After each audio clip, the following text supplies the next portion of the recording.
نحمده ونصلي على رسوله الكريم اما بعد فاعوذ بالله السميع العليم من الشيطان الرجيم من همزه ونفخه ونفثه بسم الله الرحمن الرحيم رب اشرح لي صدري ويسر لي امري واحلل عقدة من لساني يفقهوا قولي رب زدني علما اللهم فقهنا في الدين سبحانك لا علم لنا الا ما علمتنا انك انت العليم الحكيم رب یسر ولا تعسر وتمم بالخیر وبک نستعین۔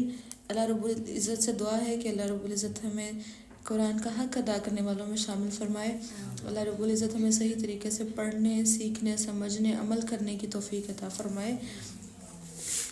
اللہ کے پاک نام سے سورہ نساء کا آغاز کریں گے۔ سورہ نساء مدنی صورت ہے، 176 آیات اور 24 رکوع ہیں۔ بسم اللہ الرحمن الرحیم، شروع اللہ کے نام سے جو بڑا مہربان نہایت رحم فرمانے والا ہے۔ یا ایھا الناس اتقوا ربکم الذی خلقکم من نفس واحدہ، فرمایا اے لوگو اپنے رب سے ڈرتے رہو جس نے تمہیں ایک جان سے پیدا کیا، پھر اسی سے اس کا جوڑا بنایا، پھر ان دونوں سے دنیا میں بہت سے مرد اور عورتیں پھیلا دیے، اور اس اللہ تعالیٰ سے ڈرتے رہو جس کا واسطہ دے کر تم ایک دوسرے سے اپنا حق مانگتے ہو، اور قریبی رشتہ داروں کے معاملے میں بھی اللہ سے ڈرتے رہو، بے شک اللہ تم پر ہر وقت نظر رکھے ہوئے ہے۔ اب دیکھیں، یہ وہ آیت ہے جو خطبہ نکاح میں بھی پڑھی جاتی ہے۔ اس میں صلہ رحمی کا حکم آیا۔ اللہ رب العزت نے اس سورہ کے سٹارٹ میں مسلم مومنوں کو مخاطب نہیں کیا، یا ایھا الذین آمنوا نہیں فرمایا، بلکہ فرمایا یا ایھا الناس، اے تمام لوگوں، خواہ کوئی بھی ہو، اور فرمایا اتقوا ربکم، صرف اور صرف اپنے رب سے ڈرتے رہو۔ رشتہ داریوں کے معاملے میں انسانوں کو بڑوں کا خوف ہوتا ہے، یا کبھی کس کا ڈر، کبھی کس کا ڈر۔ اللہ تعالیٰ نے فرمایا، یا کچھ لوگ بالکل ہی بے خوف ہوتے ہیں، ان کو بس یہ ہوتا ہے کہ بس اس معاملے میں تو جو مرضی کریں کوئی پوچھنے والا نہیں، لیکن اللہ رب العزت نے فرمایا اپنے رب سے ڈرتے رہو۔ رب کا کیا تعارف ہم نے پڑھا تھا، وہ رب جو پالنے والا ہے، جو پرورش دینے والا ہے، جو ضروریات پوری کرنے والا ہے۔ فرمایا اپنے رب سے ڈرتے رہو جس نے تمہیں پیدا کیا ایک جان سے، یعنی جس نے تمہاری شروع سے ضروریات پوری کی ہیں، جس نے تمہیں پالا ہے، اس سے ڈرتے رہو۔ اور پھر فرمایا اور اللہ تعالیٰ سے ڈرو، وہ ذات ہے جس کے ذریعے تم ایک دوسرے سے رشتوں کے سوالات کرتے ہو۔ اور پھر فرمایا 3 دفعہ فرمایا اللہ تعالیٰ سے ڈرتے رہو۔ کیوں؟ کیونکہ اللہ تعالیٰ نے فرمایا اللہ تعالیٰ تم پر بڑا ہی نگران ہے، ہر وقت نظر رکھے ہوئے۔ حدیث سے پتہ چلتا ہے کہ صلہ رحمی کے بارے میں نبی صلی اللہ علیہ وسلم نے فرمایا رحم رحمان سے نکلا ہے۔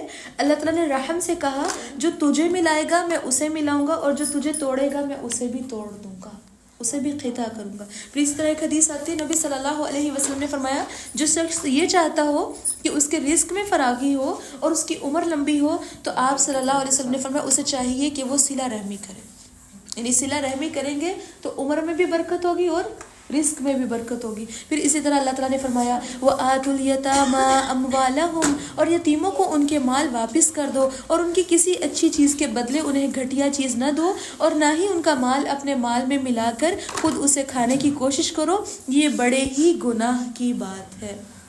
اللہ کے نبی صلی اللہ علیہ وسلم کے آمد سے پہلے، یا اللہ کے نبی صلی اللہ علیہ وسلم کی نبوت سے پہلے، یہ جو مشرکین مکہ کی دور جاہلیت تھی، اس میں ایک تو عورتوں کو ان کے حقوق نہیں ادا کیے جاتے تھے، اور یتیموں سے بالکل نہیں پوچھا جاتا تھا۔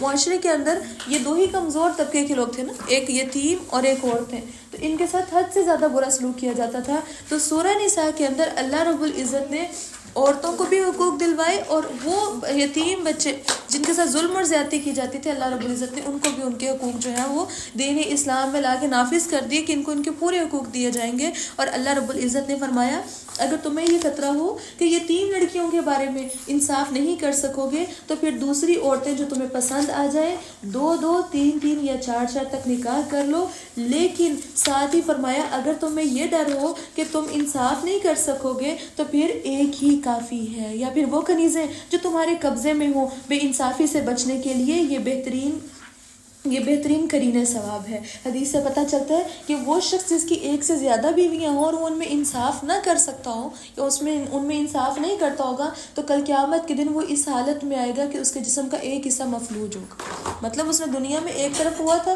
تو جیسا گناہ ہے ویسی ہی ملتی جلتی سزا ہوگی۔ تو اللہ تعالیٰ نے فرمایا وَآتُوا النِّسَاءَ صَدُقَاتِهِنَّ نِحْلًا، فرمایا عورتوں کو ان کے حق مہر بخوشی ادا کرو، ہاں اگر وہ اپنی خوشی سے اس میں سے کچھ چھوڑ دیں تو تم اسے مزے سے کھا سکتے ہو۔ یہاں ایک سوال پیدا ہوتا ہے کہ حق مہر کتنا ہونا چاہیے؟ تو مسنون چیزیں ہیں، لیکن نبی صلی اللہ علیہ وسلم نے حضرت ابو سلمہ نے حضرت عائشہ سے پوچھا تھا کہ نبی صلی اللہ علیہ وسلم کی بیویوں کا مہر کتنا تھا، تو انہوں نے کہا 12 اوقیہ چاندی اور نش۔ عائشہ نے مجھ سے پوچھا، وہ کہتے ہیں جانتے ہو نش کیا ہے؟ تو وہ حضرت عبداللہ کہنے لگے، ابو سلمہ کہنے لگے کہ مجھے نہیں آئیڈیا۔ تو کہنے لگی نش سے مراد نصف ہے، یہ کل 12.5 اوقیہ چاندی یا 500 درہم بڑھتے تھے، اور نبی صلی اللہ علیہ وسلم کی بیویوں کا حق مہر یہی تھا۔ پھر اسی طرح حضرت عمر بن خطاب جو ہیں وہ اپنے خطبے میں لوگوں سے بات کر رہے تھے کہ دیکھو عورتوں کے حق مہر بڑھ چڑھ کر نہ باندھا کرو، کیونکہ اگر مہر بڑھانا دنیا میں کوئی عزت کی بات ہوتی یا اللہ کے ہاں تقویٰ کی بات ہوتی تو نبی صلی اللہ علیہ وسلم اس کے سب سے زیادہ حقدار تھے۔ کچھ لوگ شہرت کے حصول کے لیے اپنی عزت کے لیے بڑے بڑے حق مہر لکھواتے، لیکن ان کی نیت یہ ہوتی کہ ہم نے دینا نہیں ہے، تو یہ چیز منع ہے، یہ چیز پسندیدہ نہیں ہے، اللہ کے نبی صلی اللہ علیہ وسلم نے منع کی ہے۔ ٹھیک اس طرح صرف وہ شہرت کے لیے لکھوانے سے، تو عمر بھی یہی فرما رہے ہیں، اور وہ فرما رہے ہیں کہ میں نہیں جانتا کہ نبی صلی اللہ علیہ وسلم نے اپنی کسی بیوی یا اپنی کسی بیٹی کا حق مہر 12 اوقیہ چاندی سے زیادہ باندھا ہو۔ لیکن یہ جب نبی حضرت عمر رضی اللہ عنہ نے یہ خطاب کر رہے تھے تو اس ٹائم پہ ایک عورت پکار اٹھی، کہنے لگی کہ یہ بات آپ کیسے کہہ سکتے ہیں، پابندی لگا سکتے ہیں کہ حق مہر اس سے زیادہ نہیں دیا جا سکتا، جبکہ وہ آیت پڑھ کے سنانے لگی کہ اللہ تعالیٰ نے فرمایا وَإِنْ آتَيْتُمْ إِحْدَاهُنَّ قِنْطَارًا، اگر تم نے ان میں سے کسی کو خزانہ بھر بھی حق مہر دیا ہو تو وہ آیت آپ آگے پڑھیں گے کہ واپس نہیں لے سکتے۔ تو وہ اب عورت سن کے عورت نے جواب دیا ہے، تو حضرت عمر رضی اللہ تعالیٰ عنہ بے ساختہ پکار اٹھے تھے کہ اے میرے رب مجھے معاف فرما، یہاں تو ہر شخص عمر سے زیادہ سمجھدار، زیادہ فقیہ ہے۔ پھر عمر رضی اللہ تعالیٰ عنہ ممبر پر چڑھے اور لوگوں سے کہا کہ میں نے 400 درہم سے زیادہ حق مہر باندھنے سے روکا تھا، میں اپنی رائے واپس لیتا ہوں، تم میں سے جو جتنا چاہے حق مہر دے سکتا، جس کے پاس جتنی وسعت ہے، لیکن بات یہ دینا ضروری ہے۔ اور اسپیشلی ہمارے یہاں نکاح پہ کیا کیا جاتا ہے کہ بعد میں حق مہر زبردستی معاف کرایا جاتا ہے، حالانکہ اللہ رب العزت نے خود فرمایا ہے، اور ساتھ ہی فرمایا کہ ہاں اگر وہ عورتیں اپنی خوشی سے کچھ دیں، اللہ تعالیٰ نے حد لگائی ہے کہ اگر عورت اپنی خوشی سے دے تو پھر تم اسے کھا پی سکتے ہو، مطلب کیا ہے کہ زبردستی نہیں نکلوایا جا سکتا۔ اللہ رب العزت سے دعا ہے کہ اللہ رب العزت ہدایت دے۔ اور پھر اللہ تعالیٰ نے فرمایا وَلَا تُؤْتُوا السُّفَهَاءَ أَمْوَالَكُمُ الَّتِي جَعَلَ اللَّهُ لَكُمْ قِيَامًا، اور نادانوں کو ان کے مال واپس نہ کرو جسے اللہ نے تمہارے لیے معیشت کا ذریعہ بنایا ہے، ان کے مال سے انہیں کھلاؤ بھی اور پہناؤ بھی، اور جب ان سے بات کرو تو اچھی بات کرو۔ وَابْتَلُوا الْيَتَامَى، اور فرمایا یتیموں کی آزمائش کرتے رہو یہاں تک کہ وہ بالغ ہو جائیں، یہاں تک کہ وہ سمجھ بوجھ والے ہو جائیں، پھر اگر تم ان میں اہلیت معلوم کرو تو ان کے مال ان کے حوالے کر دیا کرو، اور ضرورت سے زیادہ اور موزوں وقت سے پہلے اس ارادے سے ان کا مال نہ کھاؤ کہ وہ بڑے ہو کر اس کا مطالبہ نہ کرنے لگیں۔ وہ جلدی جلدی بچے کہیں بڑے نہ ہو جائیں اس ڈر سے سارا مال خود ہڑپ کر لیا اور بعد میں یہ کہنا کہ سارا مال وہ تمہارے اوپر ہی خرچ ہو گیا تھا۔ اللہ تعالیٰ نے فرمایا جو سرپرست کھاتا پیتا ہو یعنی خوشحال ہو، اسے چاہیے کہ یتیم کے مال میں سے کچھ بھی نہ لے، اور اگر وہ محتاج ہو تو وہ اپنی ضرورت کے مطابق کھا سکتا ہے۔ پھر جب تم یتیموں کا مال واپس کرو تو ان پر گواہ بنا لیا کرو، اور یہ بھی یاد رکھنا وَكَفَى بِاللَّهِ حَسِيبًا، اللہ حساب لینے کے لیے کافی، یعنی بچے کے والدین نہیں ہے، باپ نہیں ہے، وہ جو کفیل تھا وہ کفالت کرنے والا سر پہ نہیں ہے، لیکن جو مال تم اس میں سے اگر تم نے ذرہ بھی کھایا، اگر تم نے اس میں سے بہت زیادہ ہڑپ کر لیا تو یاد رکھنا بندے تم سے حساب نہ لیں، لیکن اللہ رب العزت حساب لینے والا ہے، اور وہ حساب لینے کے لیے کافی ہے۔ اور فرمایا مردوں کے لیے اس مال سے حصہ ہے جو والدین اور قریبی رشتہ دار چھوڑ جائیں، اسی طرح عورتوں کے لیے بھی اس مال سے حصہ ہے جو والدین اور قریبی رشتہ دار چھوڑ جائیں۔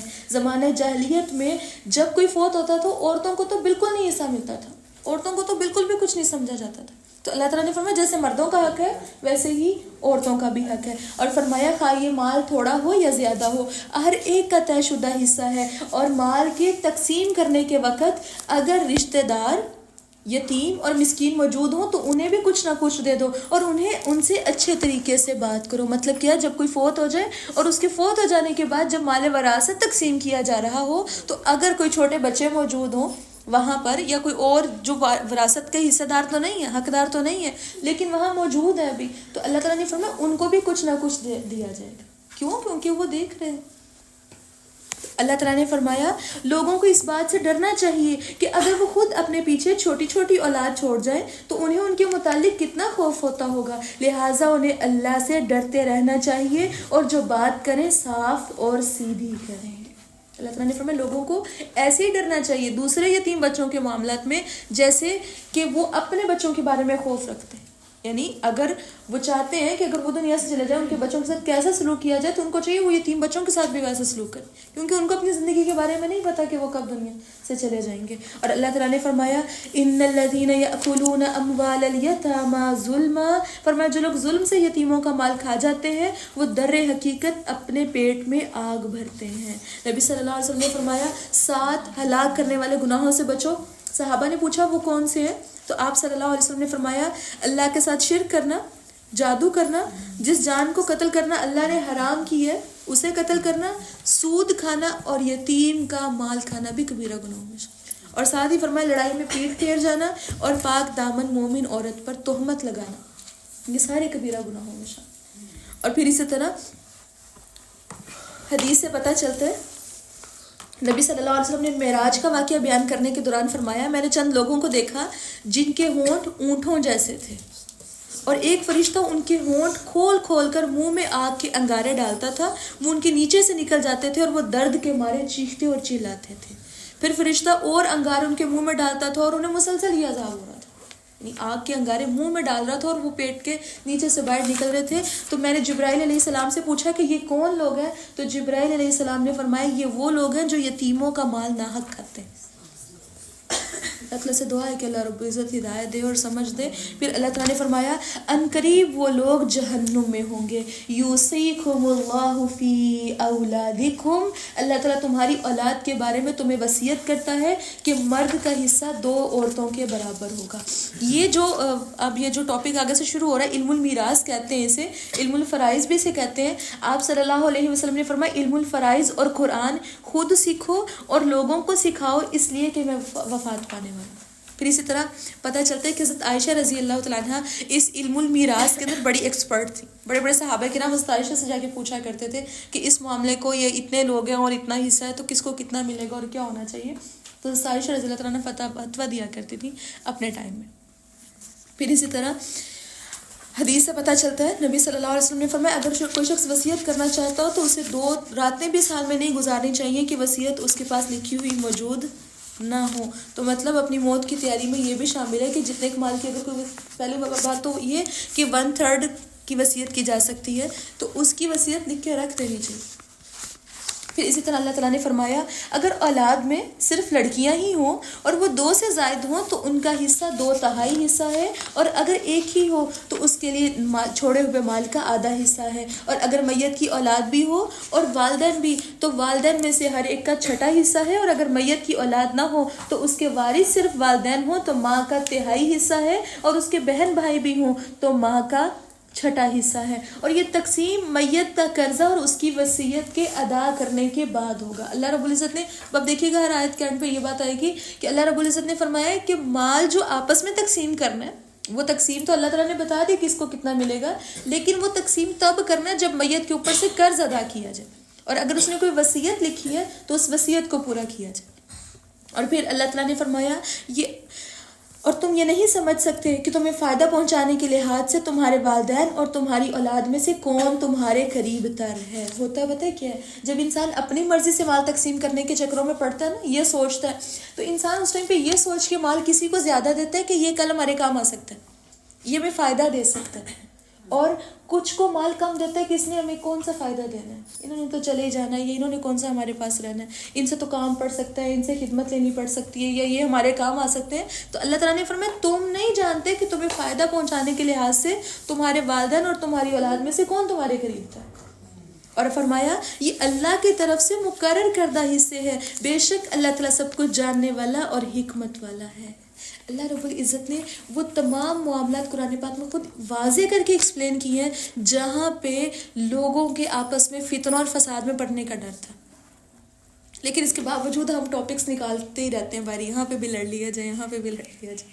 تو اللہ تعالیٰ نے فرمایا تمہاری بیویوں کی اگر اولاد نہ ہو تو ان کے ترکے سے تمہارا نصف حصہ ہے، اور اگر اولاد ہو تو پھر چوتھا حصہ ہے. اور یہ تقسیم چھوڑے ہوئے مال کی وصیت کی تعمیل اور قرضہ ادا کرنے کے بعد کی جائے گی. اور فرمایا اگر تمہاری اولاد نہ ہو تو بیویوں کا چوتھا حصہ ہے، اور اگر اولاد ہو تو پھر بیوی کا 8واں حصہ ہے. اور یہ تقسیم تمہاری وصیت کی تعمیل اور قرضے کی ادائیگی کے بعد ہوگی اگر میت کلالہ ہو. فرمایا وَإِن كَانَ رَجُلٌ يُورَثُ کلالتاً او امرأۃ وَلَهُ أَخٌ أَوْ أُخْتٌ. تو اللہ تعالیٰ نے فرمایا کہ اگر میت کلالہ ہو، سوال یہ بات ہوتا ہے کہ کلالہ کون ہوتا ہے؟ کلالہ وہ شخص ہے جس کے نہ والدین ہیں، نہ دادا دادی ہے، نہ اولاد ہے، نہ پوتے پوتی ہیں. خواہ وہ میت مرد ہو یا عورت ہو وہ کلالہ ہوتی. ہاں لیکن اس کے بہن بھائی ہو سکتے ہیں، ماں باپ بھی نہیں ہے، اولاد بھی نہیں ہے، لیکن بہن بھائی موجود ہے. تو فرمایا خواہ وہ مرد ہو یا عورت، اس کا ایک بھائی اور ایک بہن ہو تو ان میں سے ہر ایک کا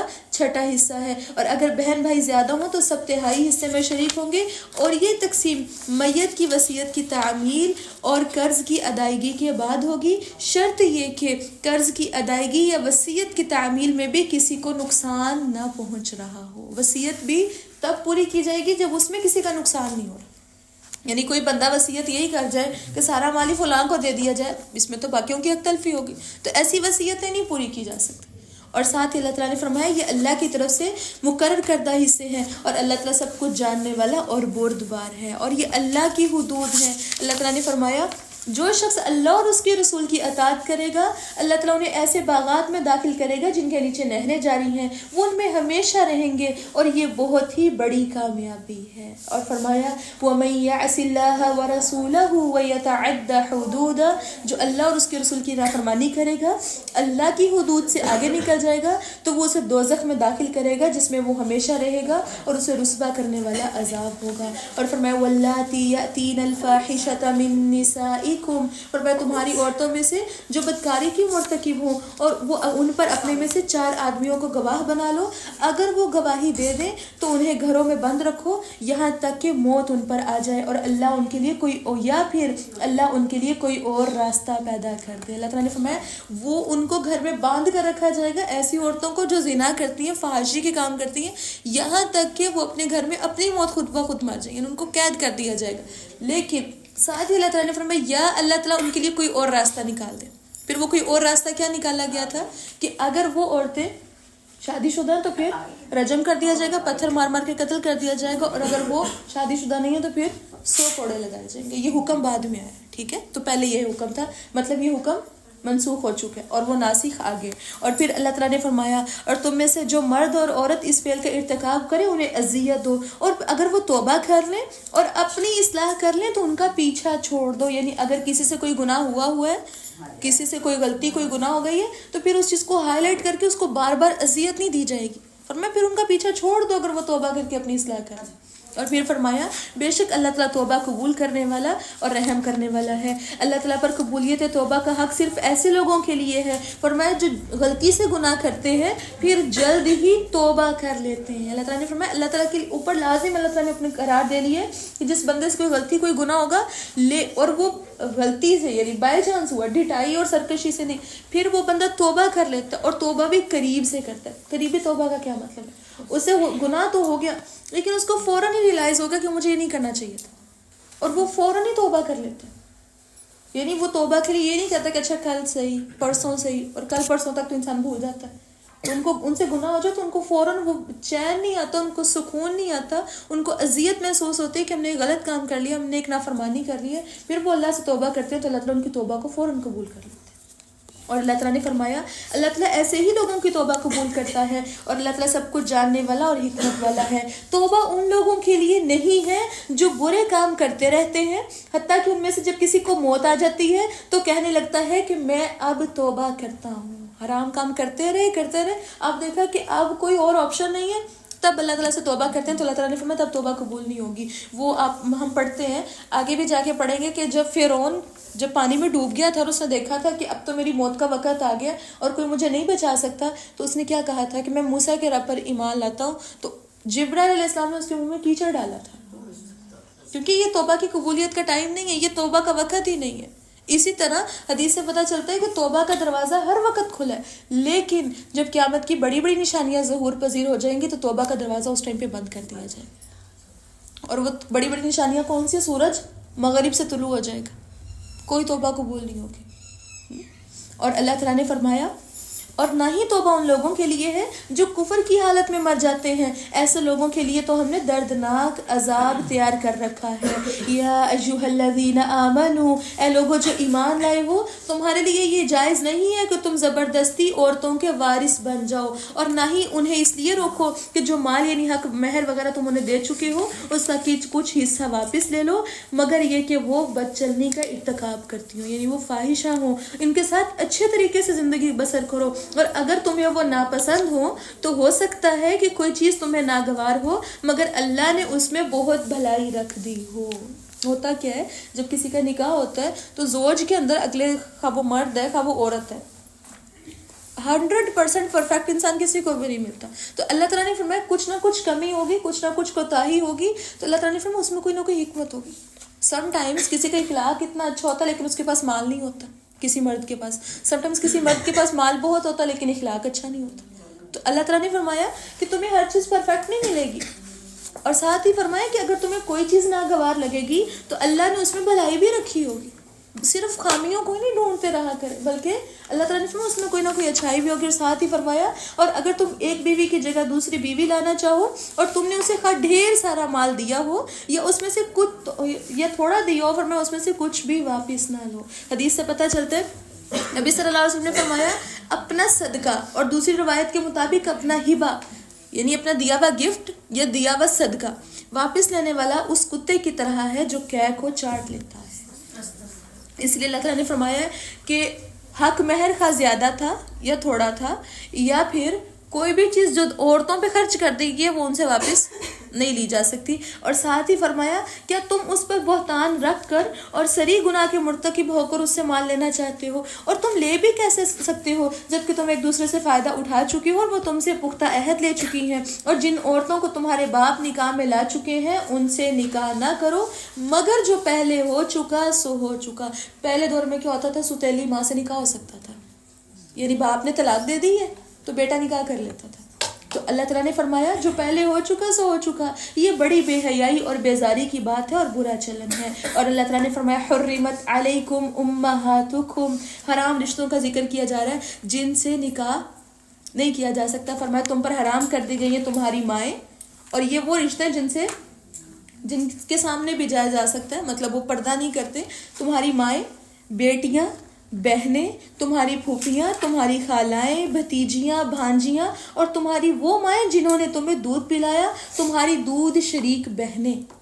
اور فرمایا تمہاری بیویوں کی مائیں اور تمہاری بیویوں کی وہ بیٹیاں جو تمہاری گود میں پرورش پا رہی ہوں, شرط یہ کہ تم بیویوں سے صحبت کر چکے ہو, اور اگر ابھی تک صحبت نہیں کی تو ان کو چھوڑ کر ان کی لڑکیوں سے نکاح کر لینے میں تم پر کوئی بھی گناہ نہیں. اور تمہاری ان بیٹوں کی بیویاں بھی تم پر حرام ہیں جو تمہاری صلب سے ہوں. اور فرمایا یہ کہ تم دو بہنوں کو اپنے نکاح میں جمع کر لو. ایٹ اے ٹائم ایک بندہ دو بہنوں سے نکاح نہیں کر سکتا.